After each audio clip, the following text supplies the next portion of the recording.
Before I begin, I want to say thank you to all who traveled with me the last 6 months. I hope I can continue to share interesting, unique films I've seen around the world. However, keep in mind I have not seen every single movie that came out this year due to restrictions, pandemic, my studies, and work. These are also not a full review of the films. Without further ado, these are my top 10 films of 2022. 2022 wasn't the best year for Hong Kong, as we had lockdowns and restrictions. Film festivals were cancelled at the last moment. However, I was able to catch one called Luzu, and it was actually the first short I uploaded. Luzzu follows a fisherman who deals with the fast-changing world and how it affects the local fishing industry. We dive straight into the culture of Malta as we watch local fishermen try to save the dying industry. Paired with stunning shots of Malta, it dives into how one fights against a system that he can't win while having to struggle with feeding his family. This is an authentic, beautiful film that lingered in my mind and won't leave anytime soon.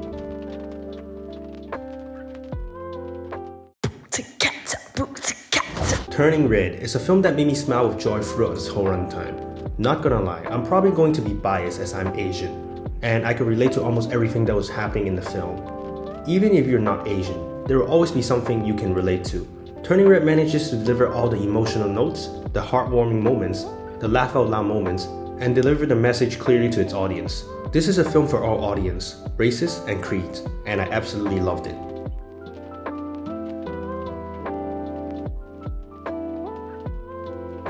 The Blind Man Who Didn't Want to See Titanic.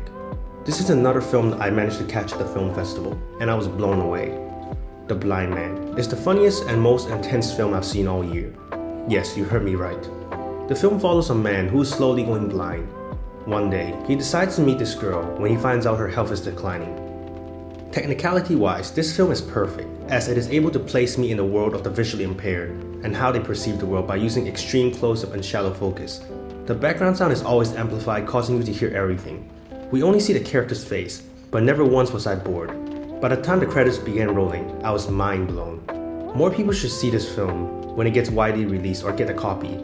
Trust me, you won't be disappointed.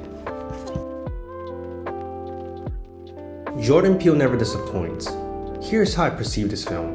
Get Out was the appetizer, Us was the main course, Nope was the dessert. Watching this was pure cinematic delight. The movie wasn't made for you to overthink like his previous films. Rather, it is for you to sit back, relax, and enjoy the ride. I sure as hell did. I don't think I have to mention the plot.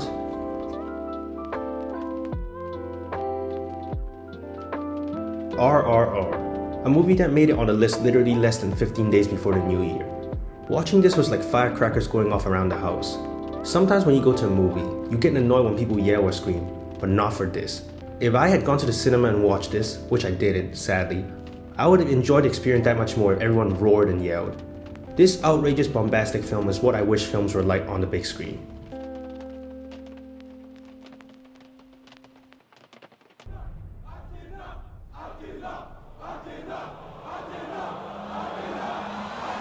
I've seen many films with one takes, and the amount of time, practice, and skill for the execution are on another level. But here, we have Athena, who literally went, "Alright, we're going to show you how one takes are done. Hold our beer." It places you right within the film in the mind-blowing one takes, making you feel trapped. Athena follows the eruption of chaos after a brutal killing of a kid.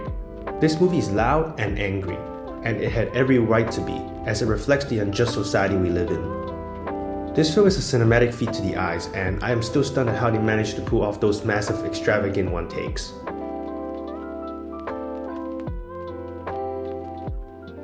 By now, this is probably on everyone's favorite list for 2022. I don't think I have to say too much, as this is one of the most explosive films I've seen this year. They took everything that could have been improved from the original and did exactly what they hoped to achieve. A bigger, badder, more explosive version. Don't think I have anything to add, as the internet has already done it all, other than giving it a round of applause to everyone involved in the project. So unfortunate I did not watch it in cinema due to COVID.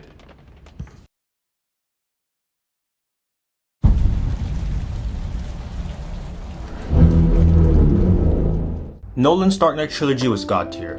No one is going to top that. So when they announced the new Batman movie, even with Matt Reeves helmed as the director and the exceptional Robert Pattinson as Batman, I was still skeptical. I went into the cinema not setting my bar too high and came out mind blown. This is honestly on par with The Dark Knight. This dark, gritty, beautifully captured world of Gotham City was what I needed to begin the first quarter of 2022. A film that hits harder than ever. Honestly, after watching this, my guts hurt for the people who are suffering due to the war right this second.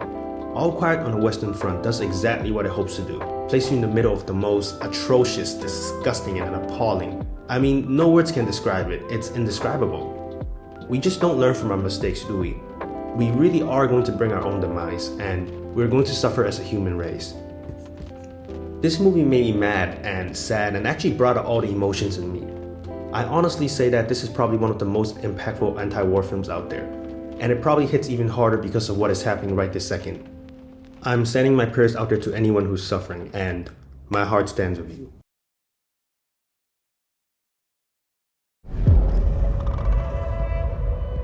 Everything Everywhere All at Once. Wow, this film right here? This film was the reason why I started this channel. This film right here is why I love watching films so much. This was one of the most enjoyable time I had this year. They should have stripped Doctor Strange's title and gave it to this film instead. It took Doctor Strange Multiverse of Madness and added every single psychedelic you know and actually made it a fun-filled ride.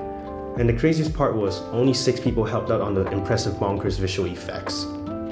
This complex film has everything you need. Laughter, joy, and even hits all the emotional notes needed. When I came out of the theater, I genuinely slowed down and took a step back. And look at the life I have. Sometimes the tiniest moments are the ones worth remembering.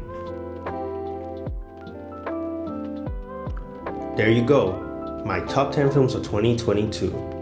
Hopefully with less restrictions, I'm able to watch more films in 2023. Have a great and wonderful Christmas and New Year. I might watch 1 or 2 more films before the new year, and then that's it. See you guys next year. And for those who are new to my channel, subscribe for your next travel ticket.